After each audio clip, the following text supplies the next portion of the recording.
నాగర్ కర్నూలు జిల్లా కేంద్రంలో బహుజన్ ముక్తి పార్టీ, అదేవిధంగా సోషలిస్ట్ కూటమి కావచ్చు, బహుజన్ రిపబ్లిక్ పార్టీ, అంబేద్కర్ సంఘం ఆధ్వర్యంలో మేము ప్రజల ముందుకు వచ్చి ఈ ప్రెస్ మీట్ మాట్లాడుతున్నటువంటి విషయం ఏంటంటే, ముఖ్యంగా ఎస్సీ ఎస్టీ బీసీల యొక్క నిధులు సరి అయినటువంటి పద్ధతిలో గత ప్రభుత్వము ఖర్చు పెట్టలేదు. అంటే నిధులు కేటాయిస్తుంది. ఒక ఆర్థిక సంవత్సరంలో అసెంబ్లీలో నిధులు కేటాయిస్తుంది కానీ ఖర్చు పెట్టలేదు, దుర్వినియోగం చేస్తుంది. కాబట్టి ఇప్పుడైనా కానీ ఇప్పుడు ఉన్నటువంటి కాంగ్రెస్ ప్రభుత్వం, రేవంత్ రెడ్డి నాయకత్వంలో కాంగ్రెస్ ప్రభుత్వం అయినా కానీ ఇప్పుడైనా ఖర్చు పెట్టాలన్నటువంటిది మేము డిమాండ్ చేస్తూ, ఇప్పుడు రేపో మాపో సమావేశాలు జరుగుతున్నాయి, అసెంబ్లీ సమావేశాలు జరుగుతున్నాయి కాబట్టి, వర్షాకాల సమావేశాలు జరగబోతున్నాయి కాబట్టి ఈ జరగబోయేటువంటి ఈ సమావేశాల్లో గత 2 సంవత్సరాల నుండి 2.5 సంవత్సరాల నుండి ఎస్సీలకు బీసీలకు నీవు ఎంత నిధులు కేటాయించినావో ఆ నిధులు కేటాయించినంత ఖర్చు పెట్టింది ఎంతనో శ్వేతపత్రం విడుదల చేయాలనేటువంటిది మేము డిమాండ్ చేస్తున్నాము. డిమాండ్ చేస్తూ అక్కడ ఉన్నటువంటి అసెంబ్లీలో ఉన్నటువంటి మంత్రులు, ఎస్సీ ఎస్టీ బీసీ మంత్రులు, మైనార్టీ మంత్రులకు మీకు చెప్పే డిమాండ్ మేము చెప్పేది అంటే, మన సమాజం కోసం మీరు ఎమ్మెల్యేలుగా ఎంపీలుగా మంత్రులుగా అయ్యారు కానీ మన సమాజం కోసం, ఎస్సీ ఎస్టీ బీసీ సమాజం కోసం కేటాయించినటువంటి నిధుల మీద మీరు ఏ పార్టీ చర్చ చేస్తున్నారు, ఏ విధంగా మీరు ఖర్చు పెట్టిస్తున్నారో అట్టి బాధ్యత మీకు లేదా? వీటన్నింటిని కూడా నిధులు పక్కదారి పోతున్నాయి. మీరు ఏం అడుగుతున్నారు? ఇప్పటికైనా కానీ ప్రజలు మిమ్మల్ని ఎన్నుకున్నారు కాబట్టి, ఒక ప్రజాప్రతినిధులుగా ఎమ్మెల్యేగా ఎన్నుకున్నారు కాబట్టి మీరు ఖచ్చితంగా రేపు జరగబోయేటువంటి అసెంబ్లీ సమావేశాల్లో ఎస్సీల యొక్క బడ్జెట్ ఎంత ఖర్చు పెట్టామో, ఇప్పుడు మార్చి నుండి ఇప్పుడు ఆగస్టు వరకు, అంటే ఈ 4.5 నెలల్లో నీవెంత ఖర్చు పెట్టావు అదంతా కూడా శ్వేతపత్రం విడుదల చేయాలని. అదే ఒక ఎస్సీ కావచ్చు, బీసీది కావచ్చు, మైనార్టీది కావచ్చు, వీటన్నింటిది ఎస్టీది కావచ్చు, నిధులు సరైనటువంటి పద్ధతిలో ఖర్చు పెట్టాలని, ఖర్చు పెట్టకపోతే ఇప్పటి నుండి అయినా ఖర్చు పెట్టాలని మేము డిమాండ్ చేస్తున్నాము. గత 12 సంవత్సరాల నుండి అనేకమైనటువంటి అవకతవకలు జరుగుతున్నాయి.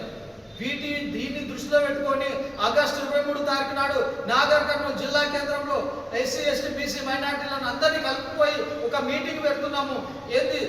రైతుల యొక్క, ఎస్సీ ఎస్టీ బీసీల యొక్క గర్జన సభ పెడుతున్నాము. ఎందుకంటే ఈ నిధులు కేటాయించాలనేటువంటి డిమాండ్ చేస్తూ, ముఖ్యంగా మన రాష్ట్ర ప్రభుత్వం, మన తెలంగాణ రాష్ట్రం ఏర్పడినటువంటి నేపథ్యం ఏమిటి? నీళ్లు నిధులు నియామకాలు. మరి మనకు నీళ్లు వచ్చినవా? నిధులు వచ్చినవా? తర్వాత నియామకాలు వచ్చినా? నీళ్ళు ఎవరికి వచ్చినాయి? నిధులు వచ్చినాయి ఎవరికి వచ్చినాయి? నియామకాలు వచ్చినాయి. నీళ్ళ విషయం కాడికి అవుతాం ప్రజలారా. నీళ్ళ విషయం కాడికి వస్తే గోదావరి నుండి మనకు నీళ్లు పోతున్నాయి. గోదావరిలో ఉన్నటువంటి నీళ్లు మన రాష్ట్రం మీనంగా పోతున్నాయి. కృష్ణా నదిలో ఉన్నటువంటి నీళ్లు మన రాష్ట్రం మీద పోతున్నాయి. కానీ సరైనటువంటి పద్ధతిలో అట్టి నీళ్లను ఒడిసిపట్టి మన ఇక్కడ అన్ని జిల్లాలకు తీసుకొచ్చినటువంటి పరిస్థితి ఉందా? మొత్తం కూడా అక్కడ కర్ణాటకలో చూసుకుంటే కదా, కర్ణాటకలో మొత్తం వాళ్ళకు రావాల్సినటువంటి ఆల్మట్టిలో కావచ్చు, ఆల్మట్టి డ్యామ్ కావచ్చు, అదేవిధంగా నారాయణపూర్ డ్యామ్లో కావచ్చు, వాటన్నింటిని కూడా వాళ్ళు కర్ణాటక ప్రభుత్వం ఏం చేసింది? మొత్తం వాటన్నింటిని కూడా వాళ్ళు ఎన్ని వాటర్ టీఎంసీలు వాడుకోవాలో అన్ని టీఎంసీల కంటే అత్యధికంగా వాడుకుంటారు. అంటే ప్రతి రోడ్డు, ప్రతి కృష్ణానది మీద ప్రతి ఏరియా దగ్గర వాళ్ళు ఏం చేస్తున్నారంటే రోడ్ల మీద డ్యాములు కట్టుకుంటారు, చిన్న డ్యాములు కట్టుకుంటారు. అంటే వాళ్ళకి రావాల్సినటువంటి వాటర్ కంటే అధికంగా రోడ్ కమ్ బ్యారేజీలు కట్టుకుంటారు. కట్టుకొని వాళ్ళు దాంట్లో నిల్వ చేసుకుంటూ 1 టీఎంసీ 2 టీఎంసీ అని నిల్వ చేసుకుంటూ మొత్తం అక్కడ పంటలను మొత్తం కూడా వాళ్ళకి రావాల్సిన వాటర్ కంటే ఎక్కువ నీటిని వాడుకుంటారు. ఎక్కువ నీటిని వాడుకోవడం వల్ల ఇక్కడ వచ్చిన కృష్ణానదిలోకి వస్తే ఇంతవరకు కూడా ఇన్ని రోజులు అవుతుంది ఇక్కడ శ్రీశైలమే నిండలేదు. ఇప్పటికి 215 టీఎంసీల నీళ్ళకి ఇప్పటికి కూడా ఇప్పుడు పెరిగినటువంటి పరిస్థితి 140, 150 టీఎంసీల కాడికి వచ్చినటువంటి పరిస్థితి. అంటే ఇన్ని రోజులు వాన పడుతున్నా కానీ కూడా ఇప్పుడు ఇప్పటి వరకు కూడా నీళ్ళు లేనటువంటి పరిస్థితి. ఒకవైపు అక్కడ ఉత్తర తెలంగాణలో చూసుకుంటే గోదావరి నీళ్లు శ్రీరామ్ సాగర్ ప్రాజెక్టు కావచ్చు, ఎల్లపల్లి ప్రాజెక్టు కావచ్చు, సుందిల్ల, మేడిగడ్డ అవన్నీ కూడా ఏరులై పారుతున్నాయి. అక్కడ నుండి పైప్ లైన్ల ద్వారా వాళ్ళు వాటన్నిటిని కూడా నీళ్ళని మొత్తం కూడా కెనాల ద్వారా టీఎంసీలో మొత్తం నిలుపుకున్నటువంటి పరిస్థితి ఉంది వాళ్ళు. కాబట్టి ఎక్కడ ఏమంటారు, అన్ని నిధులను మొత్తం కూడా వాటన్నిటిని కూడా నింపుకున్నటువంటి పరిస్థితి. ఇక్కడ వచ్చేసినటువంటి కృష్ణానదిలో ఉన్నటువంటి నీళ్లు ఇక్కడ ఏదుల రిజర్వాయర్ నిండలేదు. ఏదుల రిజర్వాయర్ గుడిపల్లి రిజర్వాయర్ నిండలేదు. నాగాపూర్ గేట్లన్నీ చేస్తే అవి 3 గేట్లు 3 పైపుల ద్వారా నీళ్ళు ఎంతవరకు పారాటగలుగుతాం? 5 పైపులు చేస్తే కేసీఆర్ ప్రభుత్వము 5 పైపులను వేసింది. 3 పైపుల ద్వారా 3 పైపులు కూడా సరిగ్గా చేయలేనటువంటి పరిస్థితి. ఎన్నడూ రావాలి ఇవన్నీ ఎప్పుడు నిండాలి? ఈ జిల్లాలోనే, ఈ ఓన్లీ నాగర్ కర్నూలు జిల్లాలోనే 1057 చెరువులు ఉన్నాయి, కుంటలు చెరువులు కలిసి. ఇప్పటి వరకు కూడా చుక్క నీరు రాలేనటువంటి పరిస్థితి. ఇప్పటి వరకు కూడా గుడిపల్లి రిజర్వాయర్ లేనట్టు, అక్కడ ఏదుల రిజర్వాయర్ నిండలేదు, ఇక్కడ ఒట్టెన్ రిజర్వాయర్ కట్టి నీళ్ళే రాలేదు. అక్కడ చూసుకుంటే మన ఉమ్మడి మహబూబ్నగర్ జిల్లాలో నారాయణపేట కావచ్చు, గద్వాల కావచ్చు, మహబూబ్నగర్ కావచ్చు, వనపర్తి కావచ్చు, ఈ జిల్లాలో ఉన్నటువంటి జూరాల ప్రాజెక్టుకి వెళ్ళి రావాల్సినటువంటి వాటర్ మిడ్వార్నేర్ కావచ్చు, కోయిల్ సాగర్ కావచ్చు, భీమా 1 కావచ్చు, భీమా 2 కావచ్చు, దీంట్లో ఇంటి నీటిని కూడా ఎత్తిపోవాల్సినటువంటి అవసరం ఉంది. ఎక్కడ ఎత్తిపోస్తుందో సరైనటువంటి వాటర్ సరైనటువంటి పనులు లేకపోవడం వల్ల పాలమూరు రంగారెడ్డి వాటర్ పనులు మొత్తం కూడా నిర్వీర్యం చేసినటువంటి పరిస్థితి. ఈ కాలువకు ఎత్తిపోతల పథకం కూడా సరైనటువంటి కాలువలు తీయలేనటువంటి పరిస్థితి. అక్కడ చూస్తేనేమో అక్కడ ఇష్టం వచ్చినట్లు 1,50,000 కోట్ల బడ్జెట్ కాళేశ్వరం సాగర్ కానీ పెట్టుకొని ఇష్టం వచ్చినట్టుగా డబ్బులు డ్రా చేసుకొని తిని అక్కడ మొత్తం కూడా దాని సాగర్ మొత్తం అట్లా కొట్టపోయాన దాని పేరు అట్లా అది కొట్టపోయానా. కానీ ఇక్కడ ఈడనన్నా చేసినామా? అట్లయినా సరే కానీ వాళ్ళకి ఎంతనో శ్రీరామ్ సాగర్ నీళ్ళు వస్తున్నాయి. కానీ ఇక్కడ వచ్చే వాళ్ళకి మాకు వచ్చే ఏదుల రిజర్వాయర్ కావచ్చు, ఇక్కడ ఉన్నటువంటి ఈ సుందిల్ల, కోయిల్కొండ ఇవన్నిటి కూడా శ్రీశైలం బ్యాక్ వాటర్ ఇప్పుడు పుష్కలంగా వాటర్ ఉన్నాయి. ఈ వాటర్ను కూడా ఇప్పటి కూడా ఆగస్టు అయిపోతే ఆగస్టు సగానికి వచ్చింది. ఇప్పటి వరకు కూడా ఒక్క చెరువులో నీళ్లు లేవు. ఈ చెరువులు ఇప్పుడే నీటిని మొత్తం వర్ష పట్టుకొని ఇప్పుడు మొత్తం అన్ని నిధులు ఇప్పుడు ఉన్నటువంటి డ్యాములు వీటన్నింటిని నింపుకోవాల్సినటువంటి పరిస్థితి. కానీ ఇక్కడ ఉన్నటువంటి పాలకులు గతంలో ఉన్నటువంటి కేసీఆర్ ప్రభుత్వము ఇక్కడ మనకు ఇక పాలమూరు రంగారెడ్డి దానికి వెళ్ళి సరైనటువంటి పనులు చేయలేదు. కల్వకుర్తి ఎత్తులోపోత పథకంకి వెళ్ళి కూడా సరైనటువంటి కాలువలు తీయలేదు. ఇక మన 3 పైప్ లైన్లకు 3 పంపులకు 5 పైపులకు 3 పైపులతోనే నీటిని పారబెడితే ఇది పారడానికి చాలా టైం పట్టేటువంటి పరిస్థితి. 2 పైపులను సరిగ్గా చేయాలనేటువంటి డిమాండ్ చేస్తూ నీళ్ళ వరకు వచ్చేసింది. ఇది ఇప్పుడేంది నిధుల కాడికి వచ్చేసేటి అంటే మా ఎస్సీ ఎస్టీ బీసీలకు సంబంధించినటువంటి నిధులు నువ్వు ఏడ ఖర్చు పెడుతున్నావు? నువ్వు ఇక్కడ ఖర్చు పెడుతున్నావు. ఎస్సీ ఎస్టీలకు సంబంధించినట్టు నువ్వు చెప్తావు. పోయిన సంవత్సరం 2024 సంవత్సరంలో 40,000 కోట్లు ఎస్సీల కానీ ఖర్చు పెట్టావు. నువ్వు ఖర్చు పెట్టింది ఎంత? 11,000 కోట్లు ఖర్చు పెట్టావు. అంటే ఇంకా 29,000 కోట్లు పెండింగ్లో పెట్టినటువంటి పరిస్థితి. అదేవిధంగా 2025లో కూడా నువ్వు అదే పెండింగ్లో పెట్టినావు. ఇప్పుడు కూడా ఇప్పుడు పోయిన సంవత్సరం కంటే ఇప్పుడు 37,000 కోట్లు పెట్టినావు ఎస్సీ స్పెషల్ పార్టీ కింద పెట్టినా. కానీ దాంట్లో కూడా 2,500 కోట్లు తక్కువ పెట్టి కూడా ఇప్పటి కూడా నువ్వు ఖర్చు పెట్టలేనటువంటి పరిస్థితి. ప్రజలారా, ఎస్సీ ఎస్టీ బీసీ ప్రజలారా, మనకు నిధులు ఇంత 100 రూపాయలు ఇస్తున్నాం అని చెప్తున్నాడు. ఇది 100 రూపాయలు ఇచ్చిందంటే 5 రూపాయలు మాత్రమే ఖర్చు పెడుతున్నారు. మిగతా 95 రూపాయలు పక్కదారి పట్టేసారు. అంటే వీళ్ళంతా ఈ నిధులను ఫార్మాసిటీ పేరుతో ఫార్మాసిటీ అంటున్నారు, ఫ్యూచర్ సిటీ అంటున్నారు, ఫార్చ్యూన్ కంపెనీస్ అంటున్నారు, తర్వాత వివిధమైనటువంటి పథకాలతో పెడుతున్నారు. కానీ కనీసము 9,000 కోట్లు మీరు రైతు భరోసా కానీ నిలమన్న పెట్టిర్రు. దాంట్లో చిన్న ఒక 100 కోట్లు 84 కోట్లు ఇందిరమ్మ ఆత్మీయ భరోసా అనేటువంటి వాళ్ళకు పోయినసారి ఇందిరమ్మ ఆత్మీయ భరోసా అని అంటే కనీసం కుంట భూమిలో ఉన్న వాళ్ళ కోసం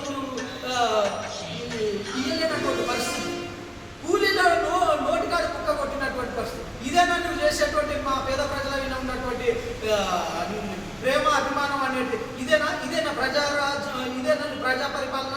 ఎంత అన్యాయం అనిపిస్తుంది అంటే కూలీలకు నువ్వు చెప్తున్నావు కదా, కౌలు వాళ్ళకు డబ్బులు ఇస్తావని, కౌలు రైతులకు డబ్బులు ఇస్తావని చెప్తావు, కూలీలకు డబ్బులు ఇస్తావు. ఒకసారి ఇచ్చిన కూలీలకు డబ్బులు ఇంతవరకు ఇలా పోయినసారి ఇవ్వలేదు, ఇప్పుడు ఇవ్వలేదు. ఎంత అన్యాయం జరుగుతుందంటే నువ్వు ఫార్చ్యూన్ కంపెనీలకైతే అమెరికా పోతావు, ఆస్ట్రేలియా పోతావు, తైవాన్, మలేషియా, సింగపూర్ వీటన్నింటి మీద మేము ఈడ పెట్టుబడులు పెడతాం, ఇంటికి రావాలని మొత్తం ఇష్టం వచ్చినట్టు వేల ఎకరాల భూమిని మొత్తం కూడా పేద ప్రజల యొక్క భూములను లాక్కుంటున్నావు. భూములను లాక్కొని వాళ్ళకి ఏదో చేస్తా అది చేస్తా అని భూములను లాక్కొని నువ్వు ఫార్చ్యూన్ ఇండస్ట్రియల్ మొత్తం చేస్తున్నావు. ఒక కార్పొరేట్ రాజ్యాన్ని తీసుకునేటువంటి పరిస్థితి ఉంది. ఈ విధంగా మన ఎస్సీలకు నిధులు ఖర్చు పెట్టడంలో వివక్ష చూపుతున్నాడు. దీని మీద కూడా మేము ఫైట్ చేయబోతున్నాం. నిధులు నియామకాలు అంటే మా విద్యార్థులు ఈరోజు కానిస్టేబుల్ పోస్టులని 7,000 ప్రకటించినావు. 20,000 పోస్టులకు నేను 7,000 ఎందుకు వేస్తావు? అడిగేటోళ్ళు లేదా? అది ఈ 2.5 సంవత్సరాలు అవుతుంది. 2.5 సంవత్సరాలకు ఒక 15,000 పోస్టుల కంటే ఎక్కువ లేదు. నేను 75,000 పోస్టులు అని చెప్పుకున్నావు. పోయినసారి ఏదో కేసీఆర్ ప్రభుత్వంలో వచ్చినటువంటి నోటిఫికేషన్ నీదవుతుందా అంటే అడిగేటోళ్ళే కదా. అంటే నువ్వు చెప్పినవన్నీ ఇనుకుంటావు. ప్రజలకు ఎవరికి అంత తెలియలేదు అనుకుంటున్నావా? ఇది సరైనటువంటి పద్ధతి కాదు. నువ్వు ప్రతి సంవత్సరం లక్ష జాబ్లు వేస్తున్నావు, కానీ నువ్వు ఎక్కడ వేసినావు? ఏది లేదు. కాబట్టి టీచర్ పోస్టులలో 20,000 పోస్టులు టీచర్ పోస్టులు ఖాళీ ఉన్నాయి, వీటి లేదు. పోలీసులు 20,000 పోస్టులు ఉన్నాయి, వీటిని లేదు. అదేవిధంగా వివిధ పోస్టులు అన్ని రంగాల్లో ఉన్నటువంటి వ్యవసాయ రంగంలో కావచ్చు, ప్రతి రంగంలో ఉంటాం. వీటన్నింటినీ కూడా నింపాలని, అదేవిధంగా పేద ప్రజల గురించి, బడుగు బలహీన వర్గాల ప్రజల గురించి పట్టించుకోవాలి అనేటువంటిది మేము డిమాండ్ చేస్తూ ఈ రాష్ట్ర ప్రభుత్వంలో కావచ్చు, అదేవిధంగా కేంద్ర ప్రభుత్వం కాడికి వస్తే అందరు ఇప్పుడు ఇల్లు కట్టుకున్న వాళ్ళకు ఒక్కొక్కరికి చాలా మంది ఇక్కడ ఇల్లు కట్టుకున్న వాళ్ళు ఉంటారు. ఈ జిల్లాల్లో పరిస్థితి చూసుకుంటే వీళ్లకు అంటే కొంతమంది దాదాపు ఈ జిల్లాలోనే 2,400 మంది ఆల్రెడీ స్లాబ్లు మొత్తం క్లియర్గా అయిపోయినాయి. వాళ్ళకు పడ్డది ఎంత? 3,50,000, 3,40,000 వరకు మాత్రమే పడ్డాయి. ఇంకా 1,50,000, 1,60,000 పడాలి. వీళ్లకు ఏదో కేంద్రం నుండి డబ్బులు రావాలి, బీబీజీ డబ్బులు రావాలి. అట్టి డబ్బులను ఇంతవరకు కూడా ఇవ్వట్లేదు. ఇంతవరకు ఇవ్వలేకపోవడం వలన వీళ్ళు నీవు ఇచ్చేటువంటి 5 లక్షల కోసం చూసుకుంటే వీళ్ళు 10 లక్షలు పెట్టి బాకీలు చేసి అప్పుకి తీసుకొచ్చి మిత్తిలు కట్టుకొని ఉన్న పొలాలు అమ్ముకునేటువంటి పరిస్థితి. ఇంతవరకు కూడా కేంద్ర ప్రభుత్వం వీళ్లకు ఎవరైతే ఇండ్లు పూర్తి చేస్తారో వీళ్ళందరికీ కూడా 1,60,000, 1,40,000 డబ్బు లేనటువంటి మేము డిమాండ్ చేస్తున్నాము. అదేవిధంగా ఇదే కేంద్ర ప్రభుత్వం వస్తే 2019 కంటే ముందు 2,000 ప్రతి వ్యక్తికి 2,000 రూపాయలు భూమి ఉన్న ప్రతి వ్యక్తికి సంవత్సరానికి 6,000 రూపాయలు అంటే 3 సార్లు కలిసి పిఎం కిసాన్కి వెళ్ళి డబ్బులు వేస్తున్నారు, పాత వాళ్ళకి వేస్తున్నారు. కానీ నీ ప్రభుత్వాన్ని 3 సార్లు గెలిపించారు కదా. 3 సార్లు గెలిపించినప్పుడు కొత్త వాళ్ళకు 2019 కంటే తర్వాత చాలా మంది భూములు రిజిస్ట్రేషన్ చేసుకున్న వాళ్ళు ఉంటారు, భూములు వచ్చినట్టు ఉంటారు. వాళ్ళకు 2,000 డబ్బులు పడతలేదు.